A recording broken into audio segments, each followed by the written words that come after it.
नमस्कार जी।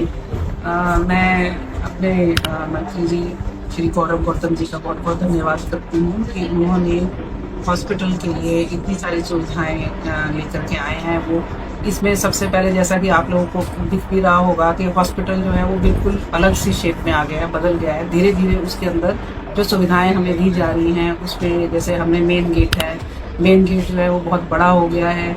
Main gate के साथ साथ दीवारें, जहाँ पानी का भराव बहुत रहता था यहाँ पे, तो उस चीज़ को ख़त्म करने के लिए जो सड़कें हैं वो दोबारा से बनाई गई हैं, ऊंची करी गई हैं, सीवर की लाइनें दोबारा बिछा दी गई हैं। सारे के सारे टॉयलेट्स जितने भी थे यहाँ पे वो रेनोवेट हो रहे हैं। पूरी ओपीडी के अंदर एक नया लुक आ रहा है। इसके अलावा ये तो अंदर की जो सुविधाएं हैं, बाहर भी पूरा एक नई बिल्डिंग बनने जा रही है। मदर एंड चाइल्ड हेल्थ के लिए एक अलग से बच्चा केंद्र बनने जा रहा है जो 100 बेडेड बनेगा। इसके साथ ही एक और बिल्डिंग बनेगी जो 50 बेड का क्रिटिकल केयर है यूनिट बनेगा, जिसमें कि जो भी ट्रॉमा के पेशेंट्स आते हैं चोट लगने के कारण, जिनको रेफर किया जाना पड़ता था आगे, उनको हम यहीं पे इलाज देना हमारे लिए संभव हो पाएगा। तो मैं मंत्री जी श्री गौरव गौतम जी का बहुत धन्यवाद करती हूँ कि उनके एफर्ट्स की वजह से पलवल में ये सारी सुविधाएं आम जन को प्राप्त होगी। तकरीबन 6.5 करोड़ के करीब हमें ये राशि मिली है। इस राशि का उपयोग जो होगा यहाँ की सड़कें बनाने में और ओपीडी के रेनोवेशन में। एक मॉर्चरी में थोड़ी सी प्रॉब्लम रहा करती थी, क्योंकि हमारे पास मॉर्चरी में स्पेस थोड़ी कम थी।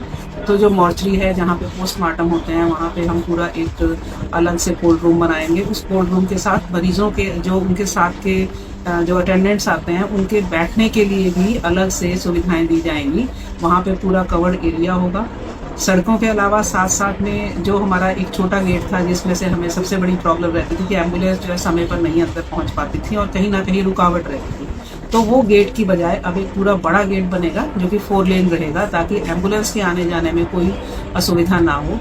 पार्किंग के लिए अलग से स्पेस बनाई जाएगी।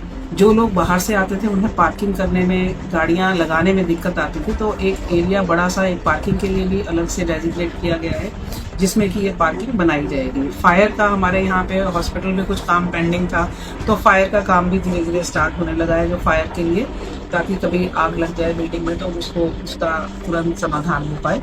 इसी तरह से बहुत सारे प्रोजेक्ट्स और भी शुरू हो रहे हैं। तो ये सब हमारी पलवल की जनता को मैं तो एक गिफ्ट ही कहूँगी कि जो मंत्री जी के अथक प्रयास के बाद हमें